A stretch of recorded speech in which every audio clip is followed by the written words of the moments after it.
আসসালামু আলাইকুম। কে হবে সেই সৌভাগ্যবান ব্যক্তি যে মৃত্যুর পর সাথে সাথে জান্নাতে যেতে চায়?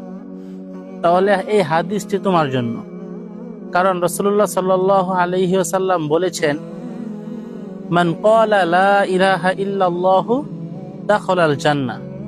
যে ব্যক্তি মন থেকে আল্লাহ তাআলাকে সন্তুষ্ট করার জন্য যে ব্যক্তি বলবে লা ইলাহা ইল্লাল্লাহ, সে সাথে সাথে জান্নাতে চলে যাবে। তার মৃত্যু হওয়ার সাথে সাথে সে জান্নাতে চলে যাবে। অন্য এক বর্ণনায় রাসূলুল্লাহ সাল্লাল্লাহু আলাইহি সাল্লাম বলেছেন, যে ব্যক্তি শুধু আল্লাহ তাআলাকে সন্তুষ্ট করার জন্য জীবনে একবার বলবে লা ইলাহা ইল্লাল্লাহু মুহাম্মাদুর রাসূলুল্লাহ, তাহলে আল্লাহ তাআলা তার পিছনের সমস্ত গুনাহ খাতাগুলি মাফ করে দিবেন।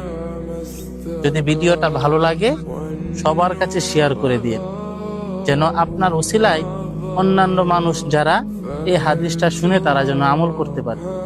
ধন্যবাদ।